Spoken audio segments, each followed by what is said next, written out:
Yeah, I figured that I could try this again. This is Brandon. I've got a newsletter. It's Garden Variety. Go to my website. It's heybrandon.com. I've got lots of cool, interesting things there. It's just many groovy things.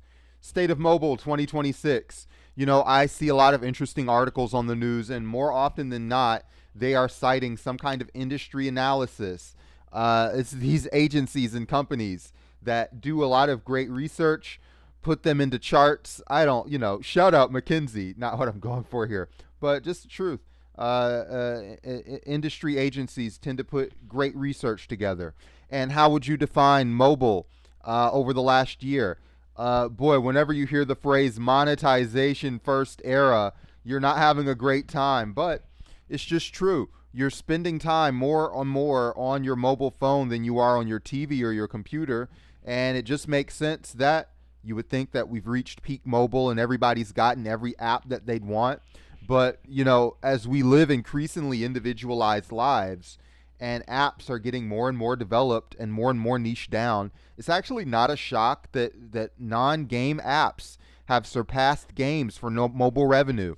First of all, lots of people have subscriptions to ChatGPT or Claude or something like that. That counts in the bucket.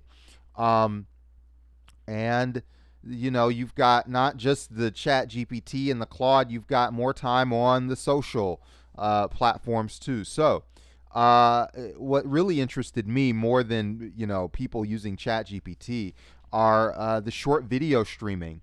What can I tell you about this? Well, um, what really grabs me is that, of course, when you hear about short form video dramas, I think everybody thinks about Quibi and laughs, which kind of explains my long, awkward pause. I've got just unlocked memories related to that platform. But, maybe Quibi was a little bit ahead of its time when those executives, those now disgraced and humiliated executives, gave their stories about why Quibi was their platform of choice. The story wasn't crazy. People are spending time on the bus or on the subway. And if you're spending that time, you don't have to spend that time watching ChatGPT.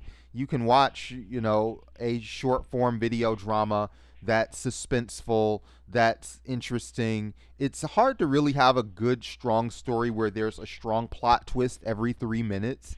Yeah, vertical video, it can work for a one off, but are there so many, think about writing that story. You've got to pack in so many twists. But I'll tell you, it's pretty interesting. And I also feel like other parts of the world are getting onto this. And given that fact, I would bet you that it won't be forever until, number one, we see a platform like Netflix just grab onto it and make it their thing and just demand that you start watching shorts on Netflix, and then it just gets adoption through brute force like that.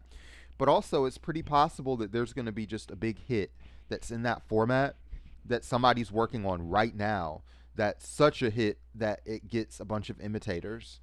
I mean, if you go overseas and you see anything that's got 77 million downloads, someone's into it. Someone's interested. It's going to go somewhere eventually.